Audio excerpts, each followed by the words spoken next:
D'après les informations de BFM TV, tombé ce lundi soir, l'état de santé de Pierre Palmade, victime d'un grave accident de la route vendredi dernier, ne serait plus inquiétant.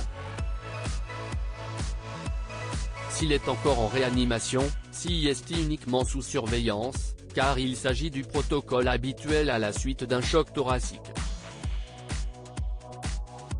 D'après les informations d'un proche, il a subi des blessures importantes dont 4 côtes cassées, un poumon décollé ainsi qu'un hématome au foie. Mais sa vie n'est plus en danger, ce qui signifie que sa garde à vue, qui est pour le moment suspendue à l'accord du corps médical, devrait se dérouler plus tôt que prévu. Notamment et possiblement demain matin.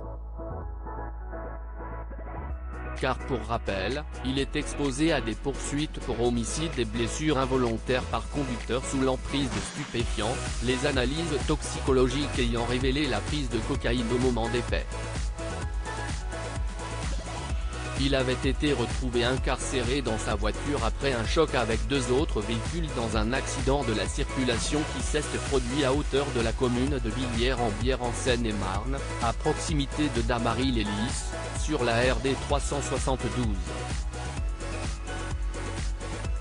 Il avait été hospitalisé au service de réanimation du Kremlin-Bicêtre, Val-de-Marne, son pronostic vital étant à ce moment-là engagé.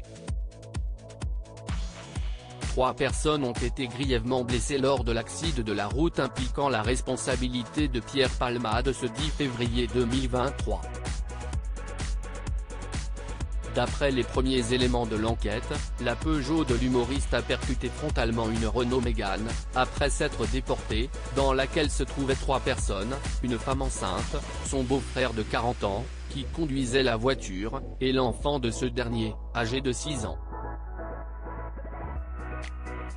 Vendredi soir, ils étaient tous 3 en urgence absolue et grièvement blessés.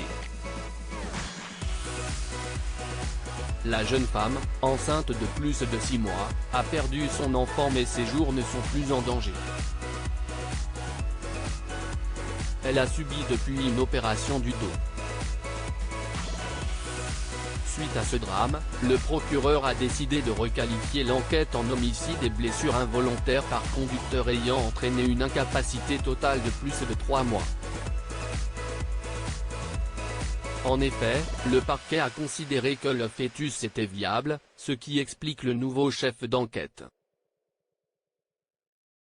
Un médecin devra désormais déterminer lors de l'autopsie si le bébé a respiré ou pas, poumon ouvert. De tristes détails. Les 2 passagers toujours recherchés, les 3 victimes sont toujours hospitalisés. Le petit garçon de 6 ans était toujours, ce lundi 13 février, dans un coma artificiel à l'hôpital Necker, où les médecins l'ont placé pour laisser son cerveau au repos. Son pronostic vital est toujours engagé. Il souffre également de blessures à la mâchoire et au menton. Son père est polytraumatisé et a été opéré à 4 reprises, notamment du cœur. Il a été touché aux dents, aux bras, aux jambes, précisait son cousin auprès du journal Le Parisien. Gravement blessé, ses jours ne sont toutefois plus en danger, a confié celui-ci auprès de BFM TV.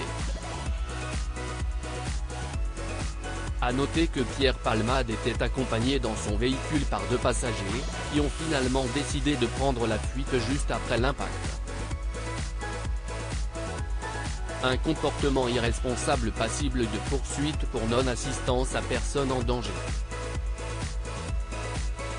Ce lundi, le ministère de l'Intérieur a notamment appelé les 2 fuyards, toujours recherchés, à se rendre.